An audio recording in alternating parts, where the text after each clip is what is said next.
everybody, and welcome to Central PA Live. Today is July 26th. Woo. I always have to look down at the paper because I never know what date it is. I Because this forget. summer has been flying by, hasn't it? Yes, it really has. Well, anyway, my name's Alex Hazard. And I'm Amanda Kenny. And we're going to tell you where we are. We're on the road in Bedford County in Today's Two Cents.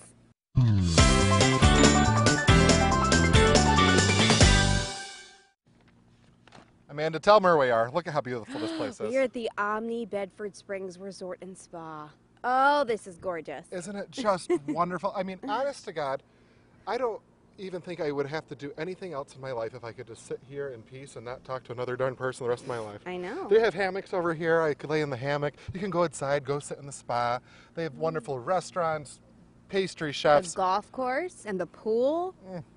The life of luxury. I know, right in our own backyard. Right in our own backyard. It's kind of, you know, this is the cool thing is, you're originally from New Jersey. I'm originally from upstate New York. When we start on the road, it's really cool because we get to kind of see all the different areas here in Pennsylvania and what this wonderful state what the Keystone State has to offer. Absolutely. I mean, and what's incredible about our region is that there's something for everybody in every part of this whole central PA.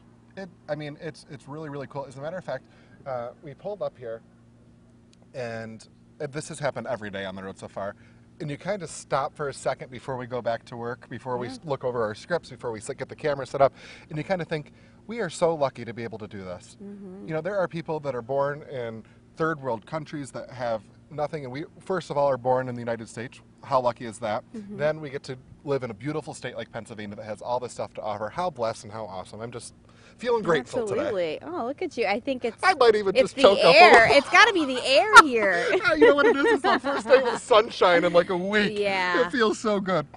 All That's right, well, true. anyway, today is Mick Jagger's 75th birthday. Ooh. With as crazy of a rock and roll life he has, I Ooh, think he like looks pretty Jagger. good, don't you think? Yeah. Oh, yeah. I think he looks pretty good. Absolutely. Well, I have to tell you a story about Mick Jagger. Uh-oh. And I actually don't know if I don't know if I'm allowed to tell this story or not, but I'm going to tell it anyway. So I was an intern on the Letterman show, on the Late Show, David Letterman, and Mick Jagger was reading some top 10 list items one night while I was there. And so I was a research intern when I started, and research interns don't normally have to run errands for guests or whatever. We're normally doing research. So if, for example, if Mick Jagger was on, I would look at his Twitter, I would find any articles about him, and those are the types of things we would do. But for whatever reason, somebody that was in the production side of things was out on lunch or something, and Mick Jagger requested lemons for his water. Okay? And so they said, Alex, will you go buy lemons? And they didn't say his name. They said, for green room number, I'd say green room number 3. I don't remember what number it was. And so I looked at the sheet and I go, oh my gosh, I'm buying lemons for Mick Jagger. How cool is this? Gosh. So I went down to the grocery store, you know, little intern Alex, running down, sweating in New York City, bumping people all the way to get lemons for Mick Jagger. I get back and I think, okay, I'm going to go in this green room. It's going to be Mick Jagger. And what do I say anything? What do I do? And so I just went in, and it's this little tiny room. Oh, before I went in, I kissed the lemons for good luck. Oh I my figured that was good luck. gosh. So I bring the lemons in. I don't know. People kiss the Blarney Stone, whatever. Yeah. So Lemons for anyway, Mick Jagger, yeah. Kiss him. yeah, so I bring them in, and I just put them in the fridge. I don't say anything. I didn't want to disturb him. And he said thank you, and his assistant said thank you, or his agent, whoever was there, and then I left. And that was it. And that was it. That was Isn't that a riveting story? You didn't even try to shake his hand? I was so nervous. Or show him some I don't Alex get moves? starstruck. No? I was starstruck. Yeah. I was like that with the Jonas Brothers. You were the Jonas Brothers. That's a whole story for another day. Hey, speaking of old celebrities, how do you like that for a transition? Ahead of her upcoming HBO documentary, Jane Fonda is talking about her regrets in life. Oh. The actress spoke on a panel of television critics of the Television Critics Association, calling her life prior to her anti-Vietnam efforts eventful but not meaningful. According to Fonda, getting involved in the anti-war activism changed the people she was drawn to and shifted the way she looked at the world.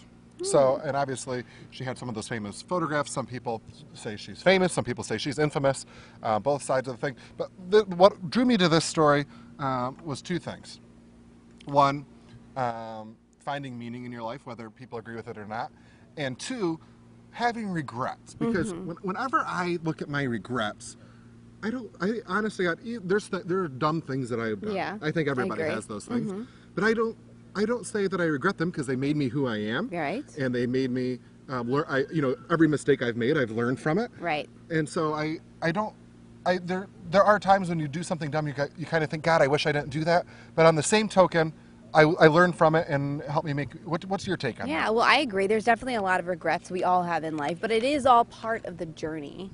I think I do too. That's the whole point of life. It ebbs and it flows. You make regrets, and then you learn from it. You move on, and you don't have that mistake again. Right. And what about so the other thing, obviously, she was talking about finding meaning in her life. Again, her meaning, obviously a little bit more controversial than maybe what we're talking about.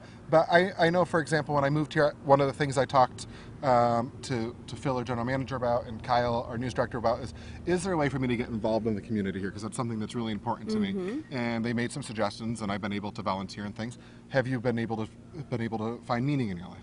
Oh yeah, absolutely. And I think you have a good point there. You know, being a part of community for sure absolutely helps you have a deeper meaning for life. Yeah, me too. So anyway, and as broadcasters, I think we kind of have a unique opportunity to be agents of change, to make a difference in our community. But anyway, this topic I'm really excited about.